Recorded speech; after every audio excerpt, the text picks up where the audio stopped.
Pasangan ini, untuk bersembunyi dari bom atom, mereka membangun tempat berlindung di bawah tanah. Rumah mereka di tanah meledak tepat setelah mereka berdua masuk. Tampaknya serangan bom nuklir benar-benar terjadi. Untuk menghindari radiasi nuklir, suaminya adalah seorang ilmuwan. Bawa semua orang ke ruang aman di mana dia sudah mengatur waktunya. Setelah 35 tahun, pintu baru bisa dibuka. Tetapi mereka tidak tahu bahwa ledakan itu bukan nuklir, tetapi kecelakaan pesawat. Istrinya sedang hamil. Setelah itu, dia memberi nama anaknya Adam. Jadi seperti ini Adam dilahirkan dan dibesarkan di area terlarang. Ada banyak utilitas di tempat penampungan ini. Selain kebutuhan untuk keperluan sehari-hari yang cukup untuk 35 tahun. Bahkan dilengkapi dengan ekosistem yang menarik. Untuk kegiatan santai mereka bisa memancing, menanam. Sang istri bahkan bisa berbelanja di gudang. Mereka berdoa bersama sebelum makan. Bersama-sama menonton film setelah makan malam. Meskipun mereka tinggal di bawah tanah dan terisolasi dengan dunia luar. Tetapi mereka masih hidup dengan sangat bahagia dan memuaskan. Sang ibu mengajari Adam cara etiket dan menari. Ayah mengajarinya tinju, bahasa asing, dan manajemen keuangan. Bahkan mengajari bocah itu tentang ruang bawah tanah dengan koleksi kartu favoritnya. Dia juga menyerahkan semua sahamnya kepada Adam. Waktu berlalu, di bawah pendidikan orang tua, Adam sekarang telah menjadi pria dewasa. Pintu tempat penampungan juga akan dibuka. Tepat di hari ulang tahunnya yang ke-35. Ibu membuat kue ulang tahun untuk Adam dengan sisa bahan. Mereka juga menyiapkan hadiah untuknya. Ayah memberinya sepasang ski air buatan sendiri. Ibu memberinya jaket kulit rajutan sendiri. Adam menutup matanya dan mengucapkan doa untuk ulang tahunnya.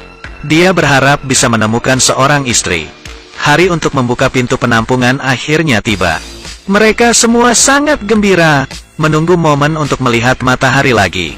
Setelah membuka pintu, Bapak keluar untuk mengecek dulu. Dia memakai baju terusan pelindung untuk pergi keluar dan menyelidiki. Seperti inilah rumahnya. Itu telah berubah menjadi bar yang dihancurkan untuk waktu yang lama. Melihat ayah berjalan keluar dari tanah dalam kabut, pemilik bar mengira dia adalah dewa yang turun ke bumi. Dia pingsan. Setelah 35 tahun, lingkungan mewah sebelumnya telah menjadi bobrok sekarang. Ayah membersihkan beberapa sampah di jalan. Kemudian dia dikejutkan oleh seorang gay yang mengenakan pakaian wanita. Dia segera lari kembali ke tempat penampungan, memberitahu istri dan Adam tentang situasi mengerikan di luar, dan menyuruh mereka untuk tidak keluar. Tapi sang ibu sudah muak dengan kehidupan seperti ini. Dia ingin melihat gunung dan danau di luar. Keduanya terus bertengkar. Ayah tiba-tiba mengalami serangan jantung. Jadi ibu memutuskan untuk melepaskan Adam, untuk membeli obat-obatan dan persediaan yang cukup untuk 20 tahun ke depan. Adam segera mengemasi barang-barangnya. Dia mengambil koleksi kartu bisbol dan sahamnya dari ayahnya. Meninggalkan tempat penampungan ini di mana saya tinggal selama 35 tahun. Melihat langit biru, Adam sangat bersemangat. Dia menyapa siapapun yang lewat. Dia pergi ke kota dengan bus. Datang ke toko koleksi. Dia ingin menjual koleksi kartu dasar yang diberikan ayah kepadanya dengan imbalan sejumlah uang untuk dibelanjakan. Bos melihat koleksi kartu bisbol White Owl yang lama. Dia langsung tertegun, karena koleksi kartu baseball retro ini sangat berharga untuk saat ini. Tetapi bos merasakannya, Adam sepertinya tidak tahu tentang nilainya. Jadi dia menyarankan untuk membayar seluruh kotak seharga $500. Adam mengira dia telah membuat kesepakatan yang bagus. Tapi berkat Eve, pramuniaga berdiri di dekatnya. Katanya satu kartu di kotak ini bernilai $6.000. Intervensi Eve membuat bosnya marah. Jadi dia segera memecatnya. Adam jatuh cinta pada gadis yang baik dan antusias ini pada pandangan pertama. Dan ingin lebih banyak berbicara dengannya. Dia meminta Eve untuk mengantarnya ke hotel. Sebagai imbalan, dia akan membayarnya kartu bisbol. Tapi keesokan harinya, ia datang ke hotel dan memberinya kembali kartu bisbol. Aku tidak bisa menerima ini untuk mengantarmu pulang. Saya berharap saya bisa, tetapi saya tidak bisa. Jadi sini, ambil kembali. Tapi Adam tidak mau menyerah pada Hawa. Dia mengusulkan untuk mempekerjakan Eve untuk membantunya menjual kartu. Lalu gunakan uang itu untuk membeli kebutuhan sehari-hari. Menghadapi godaan gaji tinggi yang ditawarkan oleh Adam, Eve setuju. Mereka mulai berbelanja di gudang. Eve tidak ada ide, mengapa Adam membeli begitu banyak barang. Di matanya, Adam adalah anak laki-laki besar yang aneh. Setelah membeli semua persediaan, Adam meminta Hawa membantunya menemukan istri. Eve tidak bisa berkata apa-apa, tapi menurutinya. Sebenarnya, dalam beberapa hari terakhir bersamanya, bahkan juga tersentuh oleh bocah besar yang hangat dan polos ini. Adam penasaran tentang apapun. Dia meluncur dengan bebas, menyelam sendiri di laut dengan kegembiraan. Bahkan dia juga bermain dengan hujan. Tetapi orang tua dan saudara laki-laki Eve sama-sama gagal dalam pernikahan. Ini membuatnya tidak berani menerima Adam dengan mudah. Untuk mencarikan istri bagi Adam, Eve membawanya ke bar di malam hari.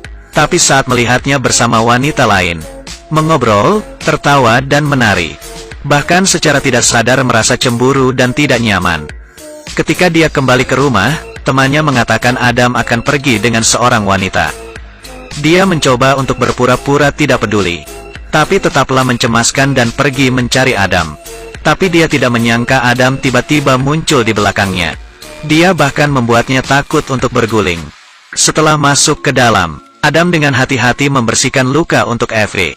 Dia dengan sepenuh hati mengakui perasaannya padanya.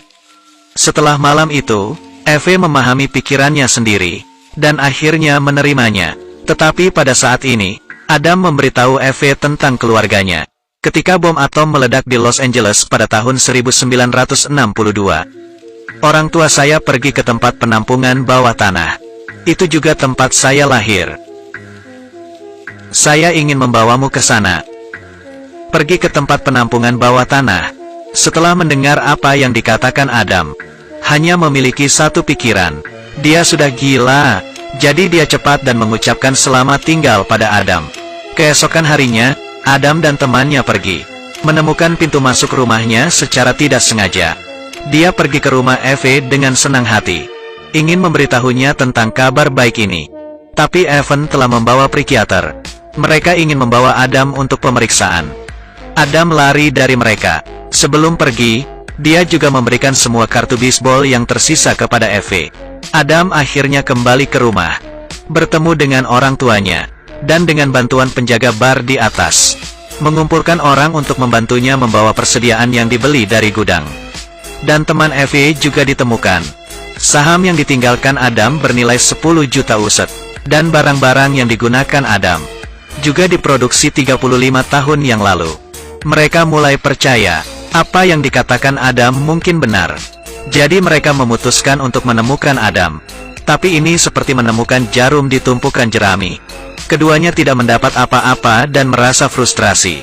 Eve dengan putus asa melihat orang-orang berjalan. Dia tidak tahu apakah dia bisa bertemu Adam lagi di masa depan. Dia merasa sangat sedih. Pada saat ini, Adam muncul di seberang jalan. Dia segera keluar dari mobil, memeluk dan menciumnya erat. Begitu saja, Adam membawa Eve ke tempat penampungan bawah tanah. Ibu menyambut Eve dengan hangat. Ayah, di sisi lain, diam-diam mengajari Adam beberapa pengetahuan yang diperlukan, agar orang tua lebih beradaptasi dengan kehidupan luar. Adam menukar beberapa saham dan kartu bisbol dengan uang, mulai berinvestasi di berbagai industri, dan membangun rumah besar di pinggiran. Sampai semuanya beres, dia membawa orang tuanya dari ruang bawah tanah ke rumah besar di pinggiran kota. Adam ingin memberi mereka waktu untuk beradaptasi dengan dunia luar. Dan sejujurnya tidak ada serangan bom nuklir sama sekali. Ibu senang melihat langit lagi. Sebagai seorang ilmuwan, ayah masih skeptis tentang segala hal di luar. Saat ibu sibuk dengan masakannya, dia diam-diam mengukur ukuran halaman, merencanakan area untuk tempat penampungan berikutnya.